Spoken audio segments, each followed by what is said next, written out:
नमस्कार दोस्तों, आपका स्वागत है अपने चैनल मास्टरिंग एफएनओ में। आज हम लोग स्टॉक ऑफ द वीक का एपिसोड नंबर 2 लेके आए हुए हैं और इसके बारे में हम लोग कुछ ऐसे स्टॉक्स जो क्वालिफाई किए हैं हमारे स्टॉक ऑफ द वीक में, जो अपकमिंग वीक है हमारा, यानी कि जो स्टॉक का ये 22 तारीख से लेके 26 तारीख का जो वीक है, इस वीक के बीच में जो हमारा स्टॉक क्वालिफाई कर रहा है, एक अच्छा जिसमें मोमेंटम और मोमेंटम के साथ साथ में एक अच्छा रिटर्न जनरेट करने की कैपेसिटी दिख के आ रही है, हम लोग उसके बारे में डिस्कस करने वाले हैं। साथ-साथ में मैं ये भी बताऊँगा कि कौन-सा हेजेज़ आप यूज़ कर सकते हैं, कौन-सा हेज जो है वो प्रॉपर आपको अच्छा खासा रिटर्न देने की संभावना रखता है, जिसमें डीके कम हो, साथ-साथ में आपको रिटर्न आपका जो जनरेट होने वाला है, उस रिटर्न के ऊपर में कॉम्प्रोमाइज़ ना करता हो। इन सभी चीज़ों को हम डिटेल में डिस्कस करेंगे और अगर आप इस चैनल पर नए हैं तो प्लीज़ चैनल को सब्सक्राइब कर लीजिए, वीडियो पसंद आए तो लाइक कीजिए और अपने दोस्तों के साथ में शेयर भी कीजिए। इसके साथ-साथ में मेरा फ्री टेलीग्राम ग्रुप है, उसमें आप जॉइन कर लीजिए, क्योंकि अभी मैं क्या करने वाला हूँ कि अगर ये जो स्टॉक्स बताया गया है, इसमें से जिस रेंज पे प्रॉफिट बुकिंग ज़ोन आएगा, मैं वहाँ पे इंडिकेट कर दूँगा कि प्रॉफिट बुक कर लीजिए। वैसे तो जो स्टॉक ऑफ द वीक है, ये फ्राइडे तक अगर आप रखें और फ्राइडे तक का रखने का हम इंटेंशन रखते हैं। बट अगेन मार्केट है, मार्केट में क्या है कि अपना प्रॉफिट बुक करना भी टाइम से इम्पोर्टेंट है, साथ-साथ में अपना क्या है कि रिस्क मैनेज करना भी उतना ही इम्पोर्टेंट है। तो आपको ये चीज़ ध्यान रखिएगा कि आप पोजीशन साइज़ मेंटेन करके चलिएगा। एक लॉट से अगर आप ट्रेड करते हैं तो ज़्यादा बेटर रहेगा इंस्टेड ऑफ मल्टीपल लॉट्स के साथ में। भले आपके पास कैपिटल साइज़ बड़ी हो सकती है, बट स्टिल आप ये करिए। साथ-साथ में मेरे पास कुछ ऐसे स्टॉक्स भी दिख के आए जो कि बहुत अच्छे थे, जो मेरे इसमें क्वालीफाई कर रहे थे, बट वो हेज के बाद भी उसमें काफ़ी ज़्यादा पैसा लग रहा था। जैसे कि किसी में 1,70,000 के आसपास हेज क्रिएट करने के बाद भी लग रहा था, किसी में 1,30,000 के आसपास लग रहा था। तो मैं उन सबको फिलहाल के समय पे उन सब स्टॉक्स को हटा दिया हूँ। रीज़न क्या है, मैं समझ सकता हूँ कि कोई भी मेरे चैनल को देख रहा है और मैं ये एक्सपेक्ट करता हूँ कि सब लोग, ज़्यादातर लोग नए ही होंगे मार्केट में और साथ-साथ में क्या रहेंगे, बहुत बड़े कैपिटल लेके शायद ना आए हों, छोटे कैपिटल से हों, तो मैं एग्ज़ैक्टली जो छोटे कैपिटल वाले लोग हैं, उनको भी मैं हेल्प करना चाहता हूँ। इसीलिए मैं ये ऐसे स्टॉक्स को ही चूज़ किया हूँ जो 1 लाख के अंदर में अपना जिस पे हेज क्रिएट हो जाता हो। मैं ऐसे ही कुछ स्टॉक्स को चुना हूँ stock of the week second episode के लिए। साथ-साथ में जब आप टेलीग्राम ग्रुप में जॉइन कर लेंगे, वहाँ पे कुछ भी अगर रहेगा, जहाँ पे प्रॉफ़िट आपको बुक करनी रहेगी, मुझे दिख के आएगा कि हाँ भाई, यहाँ पे प्रॉफ़िट बुक कर लेना चाहिए, यहाँ से रिवर्सल हो सकता है, तो मैं वहाँ पे इंडिकेट कर दूँगा। स्टॉप लॉसेस भी मैं बता देने वाला हूँ कि कहाँ पे स्टॉप लॉस रहने वाला है, वहाँ पे आप अगर मार्केट इन केस वहाँ पहुँचता है, तो आप वहाँ से एग्ज़िट कर लीजिएगा। साथ-साथ में मैं लॉजिक की भी एक्सप्लेन करूँगा कि क्या है। तो मेरा पहला स्टॉक ऑफ द वीक में पहला जो स्टॉक हमारे पास में आया है, उसका नाम है ग्लेनमार्क फार्मा। तो ग्लेनमार्क फार्मा का सबसे पहले हम मंथली चार्ट को इंडिकेट करेंगे। मंथली चार्ट पे हम इसको रीड करने की कोशिश करेंगे कि मंथली चार्ट पे क्या हो रहा है। अगर आप इस चार्ट को एनालाइज करेंगे, मंथली चार्ट के ऊपर देखेंगे, एक काफ़ी अच्छा ट्रेंड रहा, मार्केट में काफ़ी अच्छा चला। आया यहाँ पे मंथली ट्रेंड पे, यहाँ पे सपोर्ट लिया, सपोर्ट लेने के बाद वापस ये ऊपर निकला, वापस ऊपर नीचे आया, नीचे आने के बाद मंथली बेसिस पे 9 ईएमए का यहाँ पे सपोर्ट लिया है और सपोर्ट लेके ये ऊपर की तरफ में वापस अपनी जर्नी जो है वो शुरू कर दिया है। ठीक है? तो ये वापस अगर अपनी जर्नी शुरू कर दिया, तो यहाँ पे एक्सपेक्टेड रहने वाला है कि ये वापस से ये जो लेवल रहने वाला है, इस लेवल को वापस से टच करेगा। ठीक है? क्योंकि जर्नी इसकी वापस कंटिन्यू हो चुकी है। जर्नी यहाँ पे आने के बाद से 9 ईएमए पे सपोर्ट लेने के बाद से प्रॉपर जो है जर्नी ये अपना और जो ट्रेंड है, ट्रेंड कंटिन्यू किया है और साथ-साथ में आने के बाद यहाँ पे नया पे मंथली बेसिस पे, जो कि मंथली बेसिस सबसे स्ट्रॉन्ग माना जाता है, मंथली बेसिस पे इसने 9 ईएमए का सपोर्ट लेके ये आगे ऊपर की तरफ में अपना जर्नी का कंटिन्यूएशन शुरू कर दिया है। अब इसी चीज़ को हम लोग क्या करेंगे, वीकली और डेली टाइम फ्रेम पे भी देखेंगे for the confirmation. Weekly time frame पे देखेंगे तो वीकली टाइम फ्रेम पे अगर आप देखेंगे, तो यहाँ पे मैं एक काम करता हूँ कि यहाँ पे एक ट्रेंड लाइन बना भी देता हूँ कि इस ट्रेंड लाइन पे अगर आप देखेंगे, इस ट्रेंड लाइन के हिसाब से भी अगर आप देखेंगे, तो पर्टिकुलर जो रेंज है वो ऑब्वियसली क्या हुआ है, इस पर्टिकुलर पैटर्न को जो है वो तोड़ के इसके ऊपर में क्लोज किया है। साथ-साथ में दूसरा चीज़ आप देखेंगे, ये एक डब्लू पैटर्न टाइप का भी बना हुआ है, राइट? और ये ट्रेंड लाइन का ब्रेक भी दिख के आ रहा है। तो यहाँ से एक अच्छा खासा अपने को एक्सपेक्टेशन रहने वाला है, जो कि पहला टारगेट हमारा ये लेवल रहने वाला है, दूसरा टारगेट हमारा ये लेवल रहने वाला है। मंथली बेसिस पे स्ट्रांग है, तो ऑब्वियसली ये स्टॉक जो है वो जनवरी मंथ में भी अच्छा परफॉर्म करेगा। बट हम as stock of the week series को चालक के हिसाब से देख रहे हैं, तो हम एक वीक में जो रिटर्न जनरेट होने वाला है, हम उस पर फोकस करने वाले हैं। साथ साथ में हमको ये देखना है, हमारा स्टॉप लॉस जो रहेगा वो इस लेवल का रहेगा, 1940 के लेवल का स्टॉप लॉस हमारा बन रहा है। ठीक है, वीकली टाइम फ्रेम के हिसाब से है। और अगेन हेज पे है, हेज पे 1940 का अगर स्टॉप लॉस दिख के आ रहा है, तो कोई बहुत बड़ा आपका हेज में लॉस नहीं हो सकता है। रीजन क्या है कि आपका अगर इनकेस यहाँ से रिवर्स किया, तो क्या रहेगा कि जो हेज है, जो पुट के साथ में हेज किया गया है, वो हेज जो है वो आपको सपोर्ट कर देगा और रिकवर कर देगा। दूसरी चीज है, अगर आप इसी डेली टाइम फ्रेम को देखेंगे तो डेली टाइम फ्रेम पे भी दिख के आएगा कि इसको ब्रेक किया है, और ब्रेक करने के बाद में यहाँ पे भी एक छोटा सा डब्लू पैटर्न का फॉर्मेशन दिख के आ रहा है, और इस नेकलाइन को ब्रेक करने के कगार में है। साथ में यहाँ पे भी अच्छी खासी वॉल्यूम जिस लास्ट टाइम जनरेट हुई थी, यहाँ पे भी वॉल्यूम है, और वापस से वॉल्यूम जो है यहाँ पे जनरेट होना चालू हो रही है। वॉल्यूम यहाँ पे इंक्रीज होता हुआ दिख के आ रहा है कि इंक्रीज होता हुआ जा रहा है। तो यहाँ पे हमारा पहला टारगेट ही हमारा जो है वो ये लेवल का रह जाने वाला है, यानी 2120, यानी 2100 का पकड़ लीजिए। 2100 के आसपास का पहला टारगेट रहना है, और 2240 के आसपास का सेकंड टारगेट हमारा ग्लेनमार्क फार्मा में रहने वाला है। ठीक है, अब हम दूसरा स्टॉक जो चूज करेंगे वो हमारा दूसरा स्टॉक है, स्टॉक ऑफ द वीक में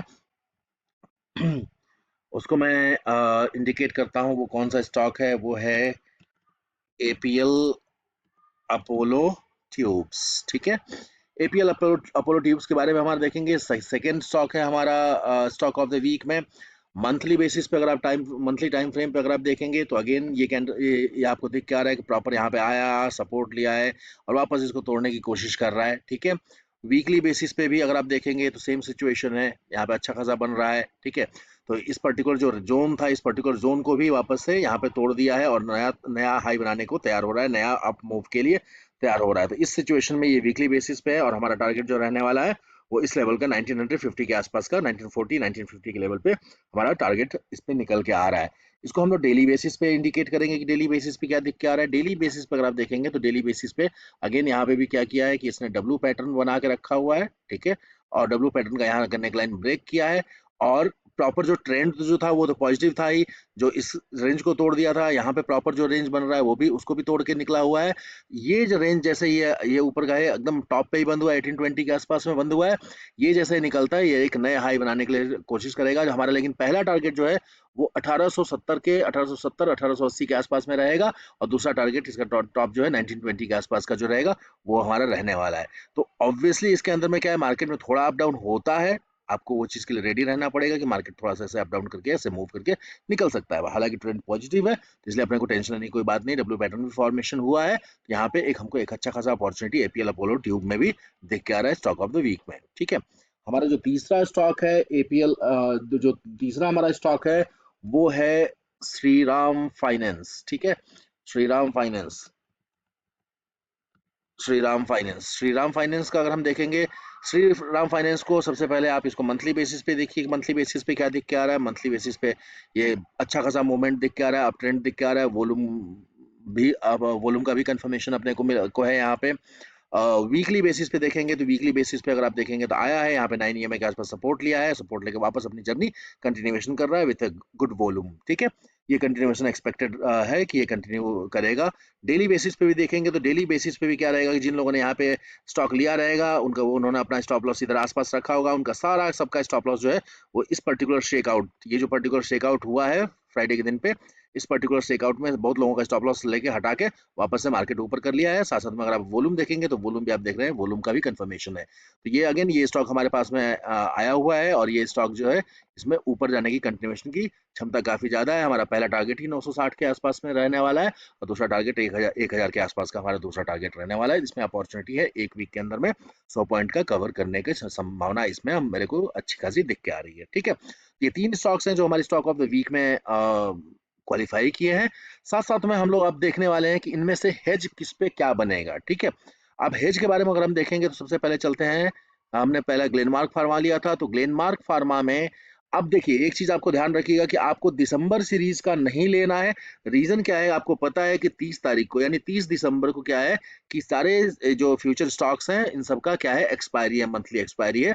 और जब एक्सपायरी के 4 दिन पहले क्या होता है, मार्जिन बढ़ना चालू हो जा रहा है। यानी कि अभी क्या होता है, अभी अभी अगर ये इस पर्टिकुलर हेज में 69,755 रुपीज लग रहा है, तो ये तो जनवरी का है। वैसे अगर दिसंबर का देखते हैं, दिसंबर का भी इसी के आसपास आपका लगेगा, मे बी वो 60,000 के आसपास लग जाएगा। बट क्या रहेगा कि चार चार दिन पहले, ठीक है, 30 तारीख एक्सपायरी है, तो एक्सपायरी के अभी वीकेंड छोड़ के अगर 4 दिन पकड़ेंगे तो 25 तारीख को तो ऐसे भी छुट्टी है हमारा, तो क्रिसमस का, तो 24 तारीख से ही आपका देखेंगे, 1 2 3 4 4 दिन पहले 24 तारीख से आपका क्या हो जाएगा, 22 तारीख को मंडे, 23 तारीख को ट्यूसडे, 24 तारीख को वेडनेसडे, 24 तारीख को वेडनेसडे, वेडनेसडे से आपका मार्जिन बढ़ना चालू हो जाएगा। अगर आपका कम कैपिटल है तो आपका क्या रहेगा कि आपको एक्स्ट्रा फंड ऐड करने पड़ेंगे अपने पोजीशन को मेंटेन रखने के लिए, और साथ साथ में फिजिकल डिलीवरी का भी आ जाता है कि इनकेस यहाँ पे अगर आपके पास नहीं आ पाया तो फिजिकल डिलीवरी हो पाएगा, आप एग्जिट नहीं कर पाएंगे, वो प्रॉब्लम्स आने वाली हैं। इसलिए मैं आपको बता रहा हूँ, कभी भी 20 तारीख के बाद ट्रेड करना हो तो नेक्स्ट मंथ का सीरीज उठाना चाहिए। यही कारण है कि मैंने जनवरी मंथ का दिया है। आप लोग अपने तरफ से ये मत कोशिश कीजिएगा कि आप दिसंबर का सीरीज ले लेते हैं कि दिसंबर में आपको जल्दी से फायदा हो जाएगा, आपका कम पैसे में हो जाएगा। प्लीज वो मत करिएगा। वो अगर करेंगे तो आपको परेशानी होगी। अगर आपके पास फंड और कैपिटल नहीं है तो, अगर कम कैपिटल के साथ आप ट्रेड करते हैं तो आपको परेशानी हो जाएगी। इसलिए जनवरी सीरीज का आप लीजिए। जनवरी सीरीज में आपको क्या करना है, फ्यूचर को बाई करना है, और 1960 का जो है वो पुट जो है इसके साथ में आप हेज करेंगे, ठीक है। ग्लेनमार्क फार्मा को आप 1960 के पुट के साथ में आप हेज करेंगे, ठीक है। टोटल कैपिटल रिक्वायर्ड 69,755 का रहने वाला है। आपका अगर देखेंगे जो मैक्सिमम लॉस 33,844 का दिखा रहा है, बट हमको उतना देर तक रुकना ही नहीं है ना। हमें तो क्विकली अपना प्रॉफिट एक वीक के अंदर बुक करके निकल जाना है। एपीएल अपोलो ट्यूब का अगर आप देखेंगे, एपीएल अपोलो ट्यूब का जो है ये आपको स्टॉक 55,000 में ये पर्टिकुलर हेज हो जाएगा। इसमें आपको जनवरी का फ्यूचर आप खरीदेंगे, साथ साथ में 1800 का, ठीक है। 1800 का पुट जो है वो आपको लेना है, इस पर्टिकुलर 1800 के पुट के साथ में हेज करना है पीएल अपोलो ट्यूब को, जो कि 55,000 में हो जाएगा। मैक्सिमम लॉस जो यहाँ पे अपना दिख के आ रहा है वो 25,848 का दिख के आ रहा है। हमें उतना तो वेट करना नहीं है, तो दैट्स फाइन। और तीसरा जो है हमारा श्रीराम फाइनेंस को अगर आप देखेंगे तो श्रीराम फाइनेंस के लिए आपको क्या करना है कि फ्यूचर बाई करेंगे, और 880 का पुट जो है उसके साथ में आप इसको हेज करेंगे, जिसमें आपको 74,927 रुपीज का कैपिटल डिप्लॉय होगा, ठीक है। इसमें मैक्सिमम रिस्क जो दिखा रहा है वो मैक्सिमम रिस्क जो है हमारा 44,839 का दिखा रहा है। हमें ऑब्वियसली उतना दिन तक हमें रोकना नहीं है, तो हमें उसका टेंशन नहीं, कोई जरूरत नहीं है। जनवरी सीरीज का है ये, तो जनवरी सीरीज पे ट्रेड करिएगा, ठीक है। कुछ डाउट हो, कुछ कंफ्यूजन हो तो कमेंट में मेंशन करिए, मेरे फ्री टेलीग्राम ग्रुप में ज्वाइन कर लीजिए। आपको कोई भी डाउट कंफ्यूजन रहेगा तो प्लीज़ वहाँ पे आप कमेंट में मेंशन कीजिए। आप नोटिस करेंगे मैं हर एक कमेंट को रिस्पॉन्ड करता हूँ, ठीक है। तो आप वहाँ पे पे कर लीजिए। मेरे कुछ भी डाउट क्वेश्चन रहेगा तो आप वहाँ पे मेंशन कर दीजिएगा, मेरे टेलीग्राम ग्रुप को ज्वाइन कर लीजिएगा। एंड देन जो इसका भी रिजल्ट रहेगा उसका हम लोग अगले वीक में डिस्कस करेंगे। तो अगर किसी भी स्टॉक से या इनमें से किसी में से एग्जिट करने का जब समय आएगा तो मैं आपको टेलीग्राम ग्रुप में ही इंडिकेट कर दूंगा, एग्जिट कर दीजिए। अगर वीक के पहले, फ्राइडे के पहले अगर एग्जिट करना पड़ा तो मैं आपको इंडिकेट कर दूंगा वहाँ पे एग्जिट कर देने के लिए। और अगर कंटिन्यू करना रहेगा तो वो भी वहाँ पे कोई टेंशन नहीं है, वहाँ पे बता दूंगा कंटिन्यू करने के लिए, ठीक है। सो और जब भी आप एग्जिट करेंगे तो याद रखिएगा कि आपको फ्यूचर का पोजीशन पहले एग्जिट करना है, एंड देन ऑप्शन का पोजीशन एग्जिट करना है, ठीक है। पहले आप ऑप्शन को एग्जिट मत करिएगा, पहले फ्यूचर को एग्जिट कीजिएगा, फिर आप ऑप्शन की पोजीशन को एग्जिट कीजिएगा, ठीक है। यानी कि फ्यूचर को एग्जिट करने के बाद से फिर पुट के पोजीशन को एग्जिट करना है। सो आई होप आपको समझ में आया रहेगा। Thank you so much for watching.